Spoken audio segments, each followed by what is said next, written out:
Well, magre-release ng statement si Digong tomorrow. Abangan nyo. Ay, talaga? Yeah, pero Tungkol saan? hindi I'm sad. Kasi, Hiwala yung Well, Katniel ba to? well, it's parang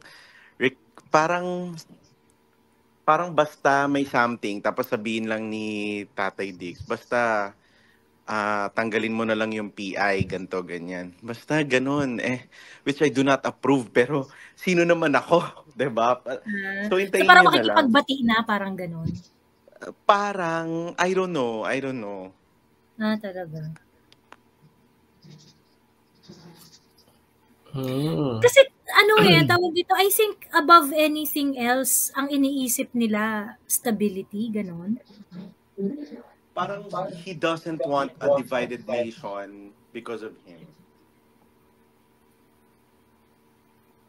So parang siya, basta pa kumbaga parang, mukhang alam mo sa gantong laban, talo talaga yung may konsensya Oo.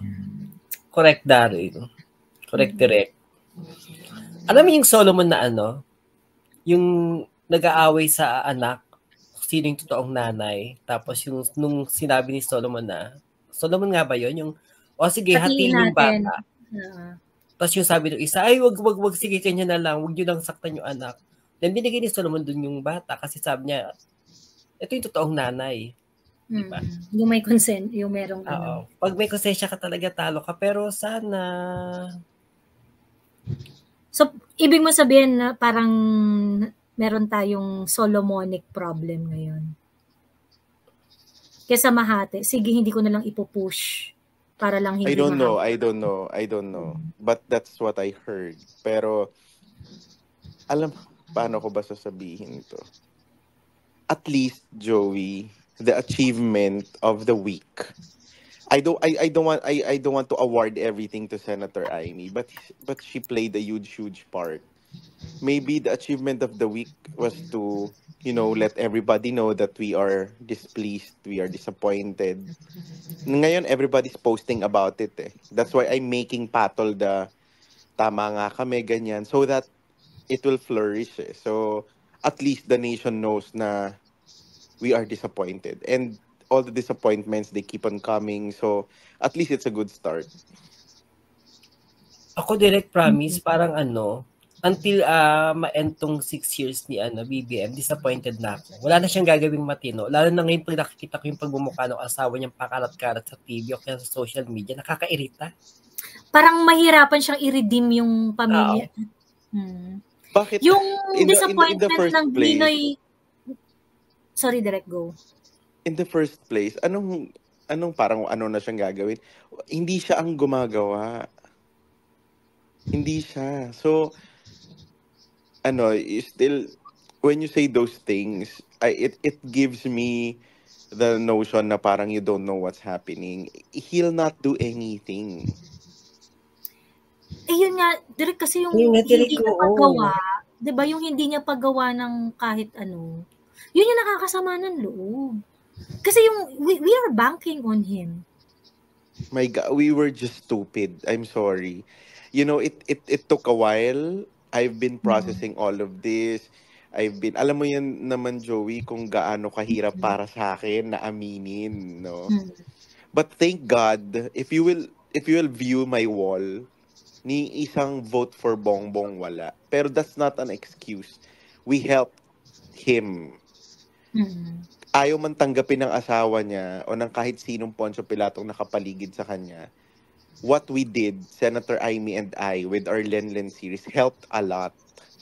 So nasa ko yun, nasa konsensya ko yun. Kayo naman, pinagtatanggol niyo siya sa TikTok and everything.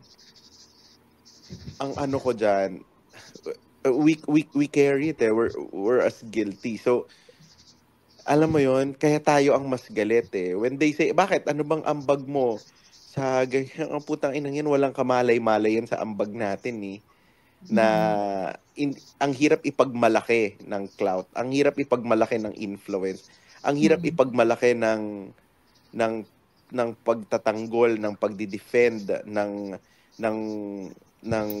pagbibigay ng alibay, pagbibigay ng rason. Alam mo 'yon?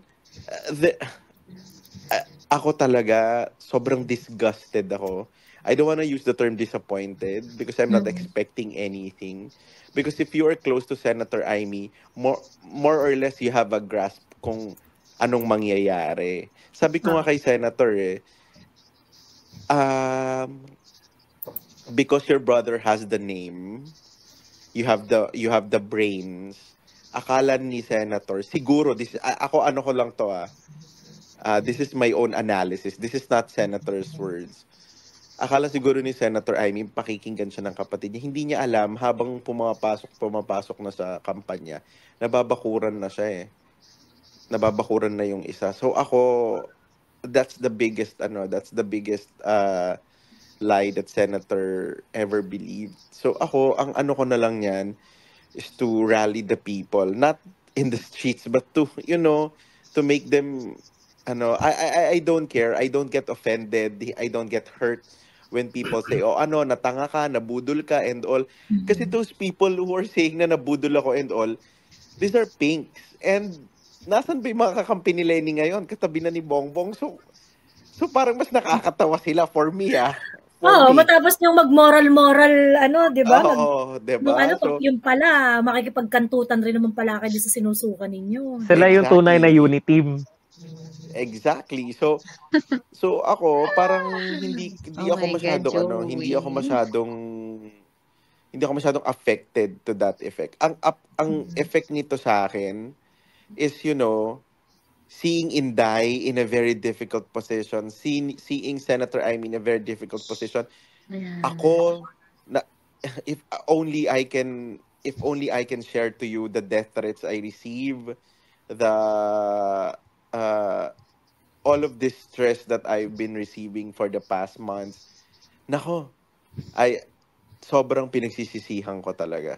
Ngayon lang lumabas to sa bibig ko, pero right after ng second hearing ni Senator Amy, hearing tingog, may pinangakuan pa yung PBA na 10,000 per member of the family in one house. God! Kapal ng mukha, no? Grabe, sobra. Paano kung labing sa'yo anak noon? E di 1 million, 10,000, 100,000. 110. Kung 11 sila. Oo. Gosh, saan galing yun, di ba? So, ngayon, ang tao, nagko-connect the dots Inisip nila yung loto, bakit ganun kadaming nananalo. Alam mo, it's so obvious. And that's so disgusting. It's very obvious. Totoo. Kaya lang dire, kasi kung wala namang gagawin si BBM at laging gaya at magpapatuloy yan, sa kanya pa rin yung kasi siya yung binotong presidente. Yeah, I know, the fault is his. But, expecting something from him is really just adding insult. Let's not expect anything from him. He's not gonna move. He's not even, sobrang Sabi ko nga kay Senator, hindi ka ba nahihiya doon sa speech ng kapatid mo doon sa Bagong Pilipinas rally? My God, speech ko na yun, grade 6 pa lang ako. Ano ba yan? Sobra. Meron pang nag-chat dito na part of the blame si Senator Amy. You know what? We are all all of you listening to this conversation, we are part of the blame. Si Senator Amy, you can't blame her kung nangako yung kapatid niya sa kanya and the sister will trust because you don't give up on family. Tayo naman, even though we were given this background, we can let's alam ko hindi madaling makaalpas doon sa sisihan and all. But even the second highest person in the country, naloko din siya So, ganun na siya, ganun nakataas ang kanyang ang hindi naloko yung tatay niya. Which is, kapag talagang nakikita ko, nakakausap ko, parang nahihiya ako, may ganung feeling. So, 'di ba? So, tayo, we can only, feel it over and over again. But if we try to make sisi ourselves or other people, we can't find the solution Ngayon, Senator Amy is somehow cleansing her conscience by doing the right thing. tayo naman, we can't commence or we can't, build a hearing for everybody. So ako, I'm also doing my part. I'm doing my part creatively. I'm correcting my series with another series. I don't know how to cope up. Honestly, this is more than a heartbreak. This is really, a sad moment of my life. Na I've studied the Philippines, I've studied somewhere, I've achieved these things, my IQ is this high. Pero still, 'di ba? It's so, I don't know. I don't know. I'm never gonna trust, a person who projects himself very mabait. Mabait people will only do you harm. Nako talaga. True. Ang ano kasi, parang yung sentiment nung iba, sinasabi nila, ito kasi yung problem, no? And if you are doubtful kay Senator Amy, understandable. I think nagkakaroon tayo ng problema kapag yung kunwari yung ini-impose nyo na ay hindi kasi kailangan hindi ako magtitiwala kasi ganito kasi lolokohin din tayo or what not, ganun. Yung part kasi na yun, sa part ko yung part kasi na yun, ano yung measure ko to opine on it? 'Di ba? Na ay nilolokohin rin tayo niyan, bubudulin rin tayo niyan or whatever, ganun. Yung mga nagsasabi na would you trust another Marcos for the highest office of the land? Is that even a proper question now? We are in a very, very dire situation. Itong PI na to dapat matigil. Parang sa akin kasi, ako bilang normal na citizen, ang concern ko, matapos to. Ngayon, sino ang katulong ng Pilipino ngayon para matapos tong PI? Who is pushing and establishing all the kagaguhan the House of Representatives is doing dito sa PI na to? Only Amy. Yeah, ngayon, ang sinasabi nila, hindi, ano lang yan, hindi yan yung totoong issue, hindi yan totoong issue. But this is a real issue. Government fund is being used dito sa PI na to. So ano palang totoong issue? Ano yung totoong issue? Kung hindi yun ang totoong issue, ano pala ang totoong issue? No, parang sa akin kasi parang nag-overthink kayo doon sa tatakbo siya sa ano. Let's talk about it when that happens. No, kunwari tatakbo siyang presidente or whatsoever, ganyan. But for now, there are some real issues that we need to tackle. And, the PI is a real issue. Government money, public funds is being expended for this bullshit. And we have to deal with it. Ngayon, ang sa akin, kung kunwari, who's helping the Filipino people now to tackle this? Not even the media is doing it. Yeah, not even the media is doing it. So, bakit ko kailangan mag-philosophize kung totoo yung intention niya o hindi, kung nagbe-benefit yung tao dun sa action niya ngayon? Diba? Now, if you do not want to trust her, if you do not want to, ayaw niyong iboto later on, so be it, hindi ko rin naman kayo pipilitin eh. But you cannot force me na parang, mabubudol ka. Bakla. May laban ako ngayon at yung laban ko ngayon, yun din yung pinaglalaban ni Senator Amy. You want me to hate her? How can I hate her now when my advocacy is her advocacy right now? Okay? There are so many things I can criticize dun sa ginagawa ni Senator Amy, and knowing her, hindi naman sumasama loob niyan pagka kinikriticize mo eh. Yeah. Pero ibig ko sabihin, why dismiss things that are helpful sa interest ng Pilipino? 'Di ba? Yun yung problema ko dyan eh. Pagkatapos meron kayong mga demand na dapat siya yung humilabod sa kapatid niya from Malacanang, yung mga ganyan. Sa totoo lang I am not for that. I am not really very keen on, hindi para lang bumalik yung tiwala niyo, kailangan siya yung humilahod sa kapatid niya palabas ng Malacanang. I think whatever Senator Amy owes to the Filipino people is the truth. Okay? She owes to the Filipino people the truth about the drug use ng kapatid niya. I'm waiting for her to say her piece about it. Diba? That's all. That's all that she owes to us.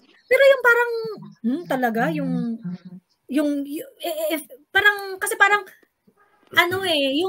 OA yung demand rin kasi nung iba na, hindi, para mawala ang duda namin. Di wag nyo nang tanggalin yung duda nyo, magduda na kayo forever. Okay lang yun. Di babasahin yung trip ninyo. Diba? But do not impose it for example, on myself, that I should think the way you think. When in fact, what are you offering? Ngayon ang problema tong PI na to eh. 'Di ba? Sinong kasama natin dito sa paglaban sa PI? Who's very vocal in stopping this? Hindi ba tayo nagbe-bet doon sa paglaban dyan sa Peking Initiative na yan? Kagaya nung umakyat dito last time, madam. Grabe yung demands. Parang gusto niyang gawin si Aimee as she would act like yung tagapagligtas ng mundo. Parang ganun. Diba? Bakit parang kailangan maging super ad para makuha niyo yung kapatawaran ninyo? Hindi wag niyong patawarin. Wala namang pumipilit sa inyo, wag niyong patawarin. Kung di niyo mapatawad, hindi wag niyong patawarin. But do not deprive me in appreciating what can be appreciated. Diba? Yun lang yun. Ayun. Nako. Basta ako, bigyan ko ng until July si Madam Senator. Sabi ni Lumpia Logic, she's a senator, she owes the country more than the truth. What else, Lumpia Logic? Maging siya, second coming of Christ. Ganun.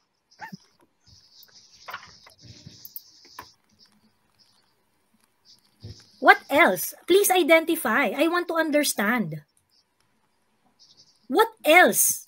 Aside from the truth, yun nga yung problem. Ako nga, kaya nga gusto kong magkaroon ng chacha na legitimate chacha eh. Because I am not happy with the things that, the responsibilities and accountabilities ng legislature. Kasi sa totoo lang, ang power lang naman talaga nila dyan, magkukuda at mag-persuade. So what is it exactly that we want? Aside from the truth, what else? Alam mo, ganito yan. Hindi na, ang gusto nilang makita, kotong-kotongan ni Aimee si Bongbong. Yun ang gusto nilang makita. Kotong-kotongan niya, konyatan niya, hilahin niya sa kwelyo palabas ng palasyo. Number one, hindi doable yun. Senador lang si Aimee. Kahit kapatid niya yan. Hindi niya nga nakikita eh. Di nga yung nakakausap yan, di niya nga nalalapitan yan eh. Believe me. So ngayon, anong gusto niya? Is lahat ng baho ng ang gusto nitong mga taong to, ilabas ni Senator Aimee lahat ng baho ng kapatid niya. 'Di ba? Kahit gawin ni Senator yon, kahit yung kasalanan ni Bongbong nung 6 years old siya, sabihin ni Senator yon, hindi niyo siya agad matatanggap. Kasi may prejudice na kayo. Meron na kayong doubt kay Senator Aimee. Which we are all okay with it. No? What Senator is doing right now as a senator is commendable. Bilang kapatid, what she's doing is expected. No, ang dami nga nagsasabi kahit kapatid niya na boboljak niya, ako hindi pa yun ng kasi I know things eh. So, para sa akin, hindi pa yun boljak. Hindi pa ako bumibilib as a sister. No? Kasi, I know Senator Aimee kung gaano siya kamaldita. Wala pa yan. Ayun si Joey, nakasama na namin si Senator sa iisang mesa. Alam niya kung gaano kamaldita yun. So, hindi pa, namamalditahan ka na kay Senator, Joey? Oh, diba? Hindi. Kasi you know, kung anong niya, the people should just hit the right buttons. You know why? Because our culture in the Philippines, we don't just retaliate without any reason or provocation. So dapat mapindot ng mga tao yan. Kaya I was telling Tatay Diggs gano'n nakaraan eh. Sabi ko, Tatay Diggs, dapat si Senator Aimee din. Kung ganyanin, kaso lang, kokotaw nga naman ako ni Senator Aimee. So, ako, I'm just waiting for things. It's one step at a time. No? So, I'm very happy that it has made it, all of this, naging legit na yung collective feeling nating lahat of sa inyo disappointment, sa akin disgust na ganito ang nangyayari. So we galit just na have kami, to Derek. Matagal na rin kaming galit, disgusted. Yeah. So ayun, so ako naman ang ko sa inyo, I'm happy if you're giving Senator a chance.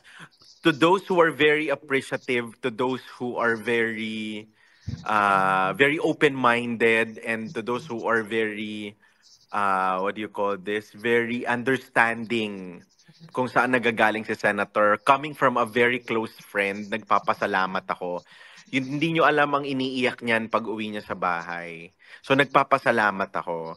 Doon naman sa mga nagsasabing pinagdududahan nila sila Senator, normal yan. Normal yan. Kasi nanay ko nga ganun din eh. Pero nanay ko na yun paulit-ulit na ako nagsasabi. Ako nga mismo pinagdududahan nun eh. So hindi ko talaga makukuha lahat.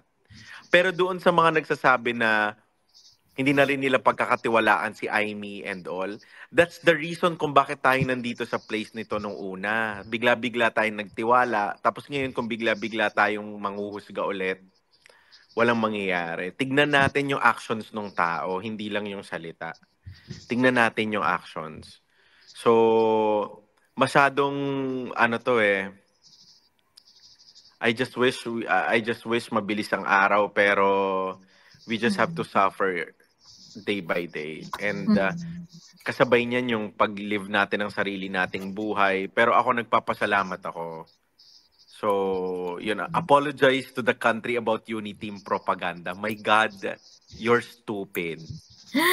Lumpia Logic, actually ito yung problem ko dyan sa apologize to the country about Uniteam propaganda. If you are saying that it is something that has to be apologized for, hindi ba dapat yun din yung dinedemand mo kay Inday Sara?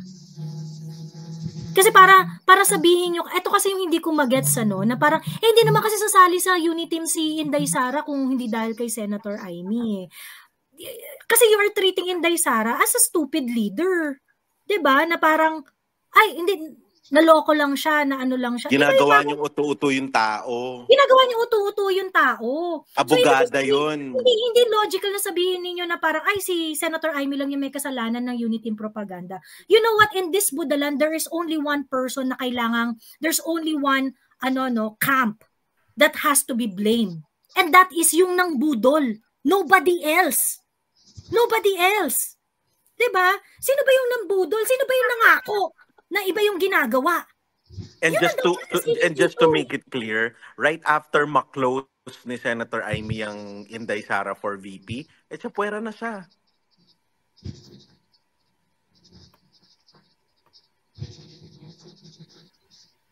Ayun. Ako simple lang, kung wala na kayong tiwala, edi wag niyo iboto. Ganun lang. Ano na lang, di ba parang wala nang ang dami niyo pang sinasabi. Oo. Exactly. Yung parang ayaw nyo pang ipa-appreciate yung mga bagay na nakikinabang naman ng mga tao. Kayo rin makikinabang dyan pag nagtagumpay siya dito sa hearing na to. Oo. Diba? Ako naman, ganun lang ako. Naiintindihan ko pero ang stupid nung apologize for Uniteam kasi though she's one of the principals, yung isang principal natin, Vice President ng Pilipinas, ginagawa nyo namang bongbong, charot. Including Sara, sabi ni Lumpia Logic, including Sara.